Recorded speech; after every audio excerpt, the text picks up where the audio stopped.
Channel में आप सभी का स्वागत है। नमस्कार साथियों।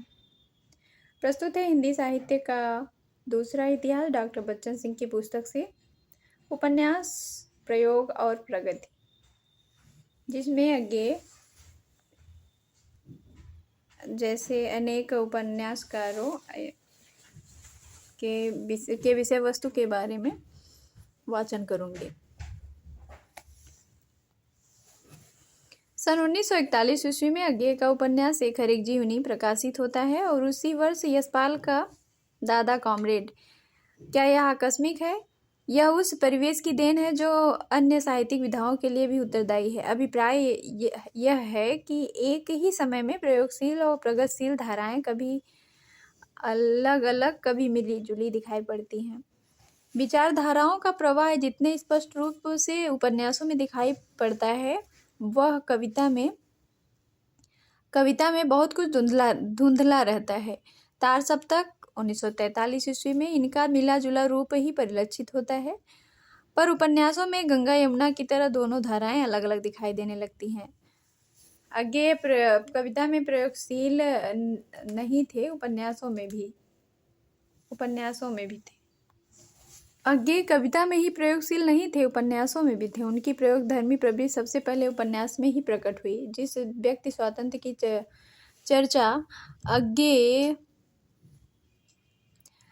ने बार बार की है, उसका पूर्व रूप जैनेन्द्र के त्यागपत्र में मिलता है, मृणाल के विद्रोह में। किंतु मृणाल अपने को तोड़कर भी समाज को बचाना चाहती है, लेकिन शेखर का प्रखर विद्रोह हर प्रकार के सामाजिक प्रतिबंध और मर्यादा को जमींदोज करता, अपनी अस्मिता का निर्माण करता है और अंत में वैसे ही टूट जाता है जैसे प्रत्येक व्यक्तिगत विद्रोही टूट जाता है। रोमांटिक विद्रोही की यही नियति है। शेखर का विद्रोही रोमांटिक विद्रोह तक सीमित नहीं रहता, वह निहलिस्ट विद्रोही बन जाता है। निहलिस्ट विद्रोही का सबसे पहला अस्त्र है नकार, अमोघ नकार। वह नकार से शुरू करके फिर उसी में लौट आता है। इस नकार में ही उसकी पहचान बनती है और यही उसका होना होता है। परंपराओं के नकार से ही उसका होना बनता है। यही है उसके स्वातंत्र्य की खोज, और यह खोज है शेखर। अपनी नकारात्मक मुद्रा में अज्ञेय तुर्गनेव के वाजारो का प्रभाव नहीं स्वीकार करते, लेकिन शेखर का मॉडल वही है। वे वाजारो को नियतिवादी कहते हैं और शेखर को स्वतंत्र तथा संपूर्ण मानव बनने की दिशा में अग्रसर होने वाला। वाजारो कला, संस्कृत, धर्म आदि के परंपरागत मूल्यों को नकारता है। नकार उसका भी अमोघ अस्त्र है, किंतु उसका नकार एक ऐतिहासिक परिप्रेक्ष्य की देन है, न कि शेखर के नकार की तरह अस्थायी फलसफा। एक जगह वाजारो कहता है, क्या कहता है कि फिलहाल नकार सर्वाधिक उपयोगी है, हम अस्वीकार के समर्थक हैं। शेखर में फिलहाल नहीं है। वाजारो एक विशेष ऐतिहासिक परिस्थिति में निहिलिज्म का हथियार उठाता है, किंतु शेखर तो इतिहास को ही अस्वीकार करता है। वह एतादृश्यत्व मात्र का विरोधी है। सारे निश्चयात्मक मूल्यों को तोड़ना उसकी घुट्टी में है। उन्हें तोड़ फोड़ कर बिखरा देना उसका स्वभाव है। बिखराव को समेटना, नए मूल्यों की स्थापना करना उसने सीखा ही नहीं। वह अराजकता, आतंक में स्वयं जीता है और जो कोई उसके संपर्क में आता है उसे भी उसी में जीना पड़ता है। वह चरम कोटि का स्वतंत्र और आदमी तो आधा अधूरा भी नहीं है। उसके विद्रोह के 3 अस्त्र हैं, प्रेम, घृणा और यातना। प्रेम वह अपने को करता है, अपने व्यक्तित्व को, घृणा दूसरों को, और यातना में स्वयं रहता है। जिससे संपृक्त होता है उसे भी रखता है। अपने लिए शेखर का कहना है, मैं अपने बीते युगों असंख्य नियुगों का निचोड़ हूँ। निजाति के उच्चतम आदर्शों का केंद्रीभूत पुंज भी मैं ही हूँ और मैं नया हूँ, अपूर्व हूँ। आगे की कविता में इसे बार बार दोहराया गया है। यह नीतसे का अतिमानव अर्थात सुपरमैन बोल रहा है। शेखर प्रत्येक व्यक्ति और बधी हुई प्रणाली के विरुद्ध विद्रोह करता है। माँ के विरुद्ध, पिता के विरुद्ध, विवाह प्रथा के विरुद्ध, शिक्षा पद्धति के विरुद्ध, पुराने मानवीय रिश्तों के विरुद्ध आदि। प्रेम का मांगता तो है किंतु दाता नहीं है। प्रेम का मांगता तो है किंतु दाता नहीं है, इसलिए जिम्मेदार नहीं है। उसके अस्तित्व और अस्मिता के लिए यौन आकांक्षा अनिवार्य है। प्रेम चाहे किसी किशोरी का हो, दूसरे के रिश्ते की बहन शशि का हो, अथवा आंद्रेजीद के किसी किशोर का, उसकी अपनी निर्मित के लिए प्रेमास्पद को टूटना ही होगा। अपने प्रेम को वह नींबू की तरह निचोड़ लेना चाहता है, सिर्फ अपने लिए। शशि उसके लिए टूटती है, मरती है, किंतु उसकी स्मृतियों की लाश ढोता हुआ वह सृजनात्मक बनना चाहता है। जिस प्रकार यह अपने कथ्य में प्रयोगात्मक है, उसी प्रकार शिल्प शैली और विधान में भी कथ्य और रूप का ऐसा विरल संयोग कम मिलता है। इसमें सबसे महत्वपूर्ण प्रयोग काल का है।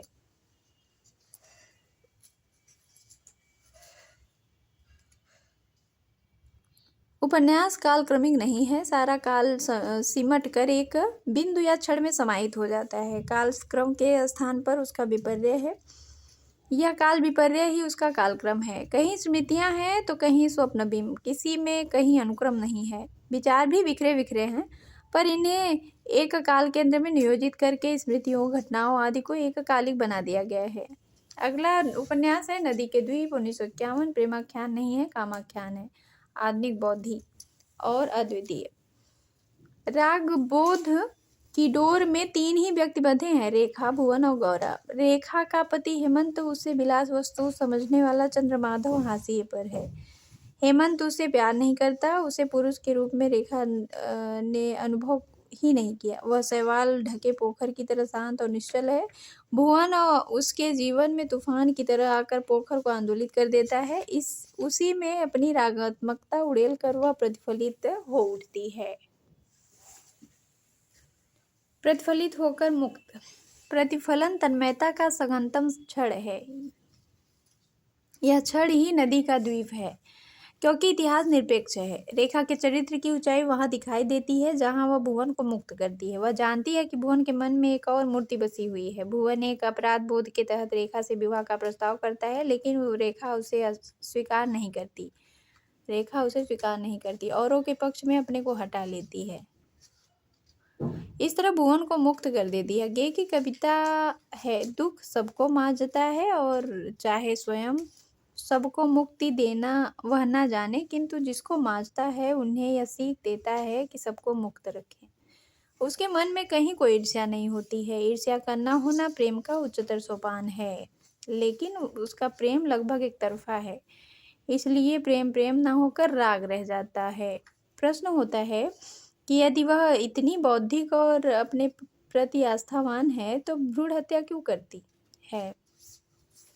फिर भी उसका निसंग समर्पण उसके अनुरूप है, पर उनका यह समर्पण इतना निजी है कि उसके व्यक्तित्व को पूर्ण नहीं कहा जा सकता। पूर्ण तो तब होता जब वो अपने से बाहर को भी, जो निज से बड़ा है, समर्पित होती। भुवन और गौरा के चरित्र पारंपरिक है, अद्वितीयता केवल रेखा में है। इस उपन्यास की भाषा और टकसाल ढले शब्दों की एक स्वर से सराहना की गई है। बिंबों और प्रतीकों का विलक्षणता और तद्भव के टकराहट जन्य सौंदर्य का उल्लेख किया गया है। इस पिटी हुई प्रणाली से इसके कलात्मक सौंदर्य का उद्घाटन नहीं हो सकता। यह आधुनिकता से संबद्ध उपन्यास है, यथार्थवादी उपन्यासों के पैटर्न से एकदम अलग। इसमें रेखा ही फुलफिल्ड नहीं होती, कला भी फुलफिल्ड होती है। कला जीवन का निर्माण करती है। इसकी संरचना एक संगीतात्मक लय, काव्यात्मक संवेदना और कला चेतना की नाट्यमानता को एक सूत्रता में पिरोती है। इसकी अपील सौंदर्य बोध के प्रति है, न कि इतिहास बोध के प्रति। आगे का तीसरा उपन्यास है अपने अपने अजनबी, भी एक प्रयोग है। इसमें अस्तित्ववादी मुहावरे को ग्रहण करते हुए उसे उलट दिया गया है। जो लोग इसे अस्तित्ववादी उपन्यास कहते हैं वे भ्रम में हैं। यह तो उसका खंडन करता है। इसका परिवेश विदेशी है, एक को छोड़ सभी पात्र विदेशी हैं। इसकी समस्या वर्ण की स्वतंत्रता की है, अकेलापन की है, मृत्युबोध और अजनबीपन की है। सेल्मा इनके विरुद्ध है। वह योके से कहती है, तुम जो अपने को स्वतंत्र मानती हो वही सब कठिनाइयों की जड़ है। ना तो हम अकेले हैं, ना हम स्वतंत्र हैं, और इसलिए चुनने या फैसला करने का अधिकार हमारा नहीं है। ऐसी सब स्वतंत्रताओं की कल्पना निरा अहंकार है। उसे क्षण को परंपरा से जोड़ने में आस्था है। इस विश्वास और आस्था को उसने जिया है। वर्ण की स्वतंत्रता के नाम पर केवल आत्महत्या की जा सकती है, किंतु आत्महत्या का प्रसंग निहायत अगंभीर हो गया है। इन 3 उपन्यासों में शेखर एक जीवन की प्रखरता सबसे अधिक है। अराजकतावादी होते हुए भी शेखर ऐसी बहुत सी मान्यताओं को ध्वस्त करता है जिसके ध्वंस पर ही नए समाज का निर्माण हो सकता है। यशपाल 1903 से 63 जीवन में क्रांतिकारी, विचारों में मार्क्सवादी और लेखन में प्रगतिवादी है। सन 1938 में जेल से मुक्त होने पर मार्क्सवादी विचारधारा के कट्टर समर्थक हो गए। सन 1938 में विचारधारा के प्रचारार्थ विप्लव नामक पत्र भी निकाला। वे मूलतः प्रेमचंद परंपरा के उपन्यासकार हैं।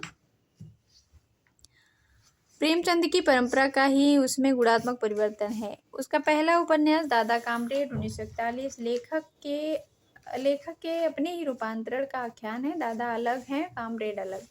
दादा क्रांतिकारी है और कामरेड मार्क्सवादी। कामरेड मजदूरों के संगठन और पूंजीवाद के विरोध पर बल देता है। मजदूर वर्ग की एक रेखीय विजय यात्रा के भद्दे सिद्धांत के कारण उपन्यास सपाट हो जाता है। नारी पात्र को अपना व्यक्तित्व तो नहीं मिल पाया है, वह प्रेरणा ही नहीं होती और भी कुछ होती हैं। वह प्रेरणा ही नहीं होती और भी कुछ होती हैं। देशद्रोही 1941 अगला उपन्यास यशपाल जी का कम्युनिस्ट पार्टी की उस गलत नीति के समर्थन में लिखा गया था जिसके तहत पार्टी ने कांग्रेस के भारत छोड़ो आंदोलन के विरुद्ध विश्व युद्ध में रूस के शामिल हो जाने के कारण अंग्रेजों की मदद की थी। पार्टी कामरेड 1947 अपेक्षा के साफ सुथरा उपन्यास है। पार्टी कामरेड 1947 में लिखा गया, पर मताग्रह और यौनाशक्ति का प्राधान्य इस उपन्यास में भी है। दादा कामरेड 41, देशद्रोही 1941 और पार्टी कामरेड 1947। झूठा सच पहला भाग 1958, दूसरा भाग 1960 के प्रकाशन से सिद्ध हो गया कि यशपाल जीवन के विशाल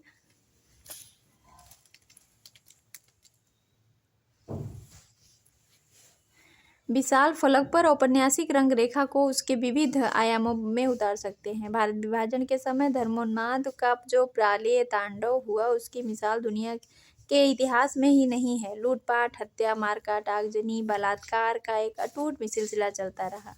वतन और देश अलग अलग हो गए। इससे देश की समाज और अर्थव्यवस्था तो क्षतिग्रस्त हुई ही, सांस्कृतिक व्यवस्था भी परिवर्तित हुई। इसका प्रभाव देश के भावी निर्माण पर भी पड़ा। यशपाल ने इस उपन्यास में खंडित देश के गहरे घावों का पूरे विस्तार से चित्रण किया है।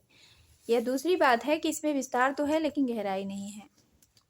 इसका पहला भाग वतन और देश, जो देश है वही वतन नहीं है। इस प्रकार के विभाजन की जिम्मेदारी किस पर है? साम्राज्यवादी अंग्रेजों पर, स्वार्थांध देशभक्तों पर, धर्मांध फिरका परस्तों पर, पिछड़ेपन और अज्ञान पर, आर्थिक विषमता पर, किस पर? विभाजन के लिए जिम्मेदार इन सभी कारणों का समावेश इसमें हुआ है, किंतु इसमें पारस्परिक संतुलन का अभाव है। किसी भी समस्या के मूल में आंख मूंद कर अर्थ की निर्णायक भूमिका मान लेने के कारण लेखक ने आर्थिक विषमता पर अधिक बल दिया। विभाजन का दोष कांग्रेस पर है, किंतु इस संदर्भ में मुस्लिम लीग और जिन्ना की भूमिका का पर्दाफाश नहीं किया गया है, बल्कि लीग की तरह ही लेखक मुस्लिम लीग को मुसलमानों की पार्टी तथा कांग्रेस को हिंदुओं की पार्टी कहता है। जाहिर है मतवादी आग्रह के कारण वह इतिहास को मनमाना अर्थ ही नहीं देता है, बल्कि कथा का आंतरिक संतुलन भी बिगाड़ देता है। फिर भी प्रथम भाग में विभाजन का भयावह दृश्य आलेख यथार्थवादी ढर्रे पर प्रस्तुत किया गया है। एक बात द्रष्टव्य और महत्वपूर्ण है कि इस अंधकारपूर्ण सर्वनाश में सब कुछ स्वाहा हो जाने पर भी लेखक उस मानवीयता को, उसकी एक चिंगारी को बचा लेता है। हत्या के इस अभूतपूर्व मनुष्य मेध में कुछ हिंदू मुसलमान ऐसे भी हैं जो संप्रदाय के ऊपर उठकर एक दूसरे की सहायता करते हैं। इन चिंगारी को बचाए रखने की जरूरत है। तमसा आच्छन्न देश को इसी से प्रचुर प्रकाश मिलेगा। उपन्यास के दूसरे भाग में विभाजन के फलस्वरूप पाकिस्तान से आए हुए शरणार्थियों की समस्याओं को केंद्र में रखकर नए आर्थिक, सामाजिक, राजनीतिक, सांस्कृतिक संकटों को उठाया गया है। शरणार्थियों ने अपने श्रम और पौरुष के बल पर अपनी आर्थिक समस्याएं हल कर लीं, किंतु उनका दबाव यहाँ के व्यवसायियों पर पड़ा। शरणार्थियों को बसाने के लिए कुछ पैसे लेकर जिन किसानों ने अपनी जमीन छोड़ी थी, उनका भटकाव बढ़ गया। कांग्रेसी नेता और मंत्रीगण आत्मनिष्ठ और भ्रष्ट हो गए। पंजाबियों की संस्कृति का गहरा प्रभाव उत्तर भारत की संस्कृति पर पड़ा। स्त्रियों में अपने पैरों पर खड़े होने की शक्ति आई। इसके साथ ही स्वैराचार और संकीर्णता भी आई। नई परिस्थितियों में कुछ पात्र टूटते हैं और कुछ जूझते रहते हैं। इनके साथ विभिन्न वर्गों की भूमिकाओं पर भी यशपाल की दृष्टि गई है, पर दूसरा भाग पहले भाग की तरह गठा हुआ और यथार्थपरक नहीं बन पड़ा है। उसके पास यथार्थ को पकड़ने का एक वैज्ञानिक दृष्टिकोण है, पर विधायक कल्पना का अभाव है। तथ्यों का बेमेल, जमावड़ा और विद्यात्मक भाषा उपन्यास के प्रभाव को कम कर देते हैं, पर मेरी तेरी उसकी बात, उबाऊ और अप्सरा का सांप तथा क्यों फंसे सामान्य उपन्यास हैं। दिव्या और अमिता उनके ऐतिहासिक उपन्यास हैं। इनमें दिव्या में स्त्रीत्व का जो गौरव दिया गया है वह स्पृहणीय है। इसमें चार्वाक मारीच प्रणय याचना करता हुआ कहता है, मैं देवी को राजप्रासाद में महादेवी का आसन नहीं दिला सकता और न निर्वाण की मिथ्या सुख का आसन ही दे सकता हूँ। वह नश्वर जीवन में संतोष की अनुभूति दे सकता है तथा संतत की परंपरा में मानव की अमरता दे सकता है। यहाँ पर वैज्ञानिक भौतिकवादी दृष्टिकोण दिव्या को वास्तविक सार्थकता देने में बहुत सही ढंग से प्रयुक्त हुआ है। राहुल सांकृत्यायन अगले उपन्यासकार हैं। 1893 से 1963 ईस्वी। बहुमुखी प्रतिभा संपन्न लेखक थे। वे धर्म में बौद्ध दर्शन में मार्क्सवादी, साहित्य में प्रगतिवादी थे। राहुल सांकृत्यायन बहुमुखी प्रतिभा संपन्न लेखक थे। धर्म में बौद्ध, दर्शन में मार्क्सवादी और साहित्य में प्रगतिवादी थे। पहला उपन्यास जीने के लिए, सिंह सेनापति, जय यौधेय आदि इनके उपन्यास हैं। इनके मार्क्सवाद और बौद्ध दर्शन का समन्वय, गणतंत्र का समर्थन, नारी की निर्बाध स्वतंत्रता आदि का चित्रण है। कला के प्रति सचेत न होने के कारण प्रायः सभी उपन्यास स्थूल विवरणों से भरे पड़े हैं। रांगे राघव 1923 से 1962 कवि भी थे और कथाकार भी। मार्क्सवादी जीवन दर्शन के प्रति उनकी गहरी आस्था थी, किंतु मार्क्सवाद को वे शाश्वत सत्य नहीं मानते थे और न राजनीतिक एवं प्रचार के दायरे में कविता का अंत स्वीकार करते थे। यशपाल और राहुल सांकृत्यायन की तरह अतिरेकवादी यौन स्वच्छंदता उन्हें स्वीकार्य न थी। वर्ग संघर्ष उन्हें मान्य था, पर मनुष्य की यंत्रगतिकता के वे समर्थक न थे। उनके कुल 39 उपन्यास प्रकाशित हैं। उनमें से 3 मुख्य हैं। मुर्दों का टीला, सीधा साधा रास्ता, कब तक पुकारूं, ये सब हैं रांगे राघव को। मुर्दों का टीला मोहनजोदड़ो के प्रागैतिहासिक वृत्त पर आधारित है। इसमें दासों या शोषित वर्ग को अपने अधिकारों के प्रति जागरूक बनाया गया है। सीधा साधा रास्ता में भगवती चरण वर्मा के टेढ़े मेढ़े रास्ते का फार्मूलाबद्ध उत्तर है। मतलब उसी के उत्तर में उन्होंने सीधा साधा और उनके टेढ़े मेढ़े रास्ते का फार्मूलाबद्ध उत्तर है। कब तक पुकारूं उनका सर्वाधिक महत्वपूर्ण उपन्यास है। कब तक पुकारूं काव्य की दृष्टि से भी और शिल्प की दृष्टि से भी।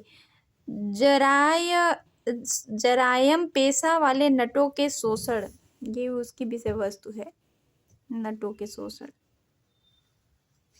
जरायम पेशा वाले नटों के शोषण को जिस ढंग से इसमें प्रस्तुत किया गया है वह पाठकों को क्षुब्ध कर देता है। नटों की मानवीयता को इसमें उजागर किया गया है। अंचल भैरव प्रसाद गुप्त अमृत राय प्रगतिशील धारा के उपन्यासकार हैं। आज के लिए बस इतना ही। सामाजिक, सांस्कृतिक, राजनीतिक उपन्यास लेके हम फिर से उपस्थित होंगे नेक्स्ट वीडियो में। बहुत बहुत धन्यवाद।